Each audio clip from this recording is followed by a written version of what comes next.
Stick with the plan. Stick with what we've always been doing.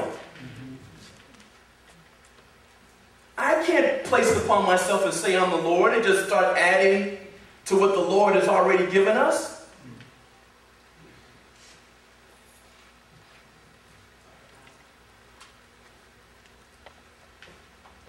That we're to love one another. In verse 6, and this is love, that we walk according to his commandments. This is the commandment, just as you've heard from the beginning, that you should walk in it. So actually, this is love, that we walk according to his commandments. And the commandment is that we love one another. And this is the commandment, just as you have heard from the beginning, that you should walk in it. The commandment is to walk in love. And by showing obedience to God, we need to walk in love. We need to love one another. Christ-like love. Unselfish, unconditional love.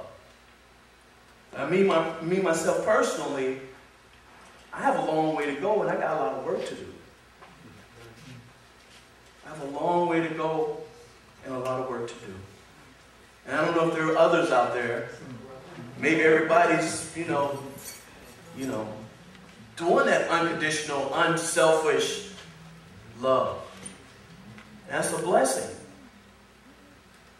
But I know it can be a struggle. It can be a struggle to move yourself out of the way for somebody else. But Jesus didn't think about that, because his love is based upon truth. And he knew that the truth was that he had to die on the cross for you and I in order for us to have life. So Jesus Christ's love was based on the truth that he had to die. And so, for you and I, if we're walking in truth, our love has to be based on the fact that you and I have to die to ourselves. Yeah. In order for the love to have power. Amen. And I hate to say that sometimes in the church, and I'm not talking about this church. No, I'm not. This is a church in general. This sort of, that love isn't being shown. And when you have that kind of unselfish love, that Christ-like love that's built on truth, people are drawn to that. Non-believers are drawn to that. Because they're tired of the so-called love that that's been shoveled to them. All that love leads to is death. Physically and spiritually. HIV is so rampant because of love.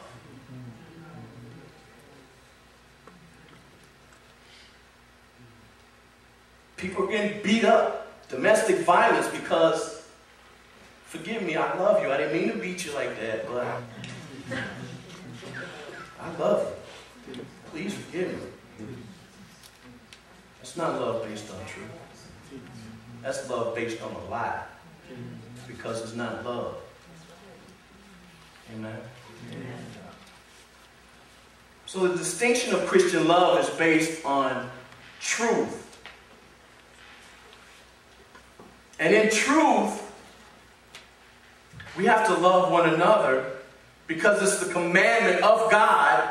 And in order for us to be obedient to God's commandment, to walk in the commandment, we have to love one another. We have to love one another. We have to love one another. We have to be at a place where we can come to anybody in this room where when we have a problem that is so devastating that the walls are coming in on us. See, that's love. When you, me, all of us are able to come to somebody in this house and say, I need help. And I'm in trouble. It's not a time to say, well, I got, me and the kids, we was getting ready to go to the zoo. You get with me later? No. It has to be unselfish. Put self to the side love. Unconditional love. And I know that takes work. That takes work. Christ can make that happen. Jesus can make that happen. Desiring to be in relationship with Jesus can make that happen. And I'm not saying it's not happening. Hear me. I'm not saying it's not happening. And if it is happening, that's great. That's wonderful. But it should be rampant. It shouldn't just be in spots. It shouldn't just be with certain individuals. It should be with everybody. Everybody. So I just like to close in saying that all believers express their love for God by obeying His commandments, and especially by loving one another. And by loving one another, this will be the walk that's in truth. Amen.